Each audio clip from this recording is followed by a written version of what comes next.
Bonjour, aujourd'hui on se trouve aux 48 heures de l'agriculture urbaine et on va y parler du lien entre végétal et agriculture urbaine. Pour commencer, je vous emmène à la rencontre d'Anne qui est commerçante de la jardinerie urbaine La Rosée Sauvage et qui est aussi présidente de l'association Mauve. Bonjour Anne. Bonjour Emmanuel. Alors, Anne, quelle est ta définition de l'agriculture urbaine? C'est une question qui est très vaste. J'ai tendance même à vulgariser le mot agriculture par jardinage urbain.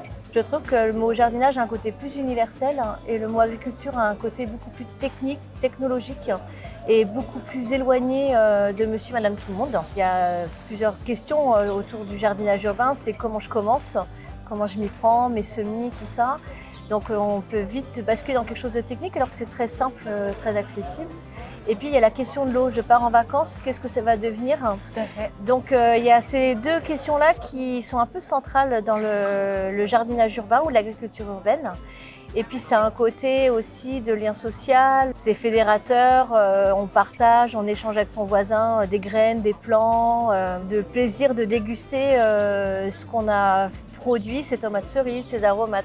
Tu es présidente de l'association Mauve. Oui, c'est ça. Alors qu'est-ce que c'est que cette association et pourquoi elle est là aujourd'hui sur les 48 heures de l'agriculture urbaine? Alors l'association Mauve, c'est le mouvement pour une agriculture urbaine vivante et éthique. On est une vingtaine d'adhérents. Et l'idée, c'est de promouvoir l'agriculture urbaine, le jardinage en ville. D'accord. Voilà. Par rapport à ton activité de commerçante, quelles sont les préoccupations de tes clients et quelles réponses tu leur apportes? Alors moi déjà je suis en cœur de ville, j'ai vraiment un commerce de proximité. Ça veut dire que les préoccupations ça va être, je suis au 3e étage, j'ai pas d'ascenseur, emmener du terreau chez moi c'est compliqué, comment je fais? Et puis ça va être toute une formule aussi d'atelier pour justement vulgariser le jardinage en ville. Okay. Voilà. Merci beaucoup Anne. Merci à toi Emmanuel.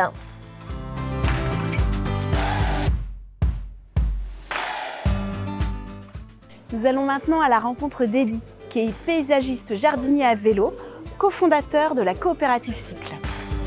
Bonjour Eddy. Bonjour Emmanuel. Là, on est sur les 48 heures de l'agriculture urbaine. C'est quoi ta définition de l'agriculture urbaine?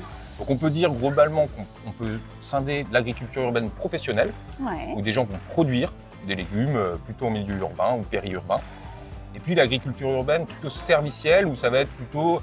La production ne va pas être l'enjeu majeur, on va plutôt être sur du bien-être, du social, etc. Ok.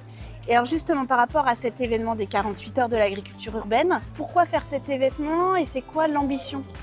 Alors l'ambition de cet événement et de l'association Mauve, c'est de fédérer les différents acteurs de l'agriculture urbaine pour qu'ils se connaissent, pour qu'ils se rencontrent, pour essayer de faire en sorte que les actions menées en faveur de la biodiversité, du vivant, et des circuits courts, donc pour essayer de solutionner un peu tous les maux actuels qui commencent à être de plus en plus présents, de faire qu'ils se connaissent pour que leur action soit plus importante et qu'on agisse plus vite, mieux en faveur du vivant. Par rapport aux 48 heures de l'agriculture urbaine, tu proposes des ateliers. Qu'est-ce qui intéresse les Angevins qui viennent participer à ces ateliers et qu'est-ce que tu leur proposes? Globalement, je pense qu'on touche beaucoup un public de gens qui sont déjà un petit peu connaisseurs de l'agriculture urbaine et du domaine du végétal un petit peu. Et le but là, avec cet atelier, c'est qu'on arrive à s'ouvrir un petit peu, à faire que le chaland, le passant, vienne et s'intéresse à ces problématiques de biodiversité, de vivant, de végétal en milieu urbain. Nous, on va spécifiquement proposer la création, la construction de nichoirs refuges à insectes, qui va permettre aux insectes du jardin de venir nicher pendant l'hiver notamment. Voilà. D'accord. Donc favoriser la biodiversité. Ok, et c'est possible de participer à l'atelier maintenant? Ah oui, tout à fait, ouais. Eh ben alors, je te suis. Allons-y. Merci, allez, on y va.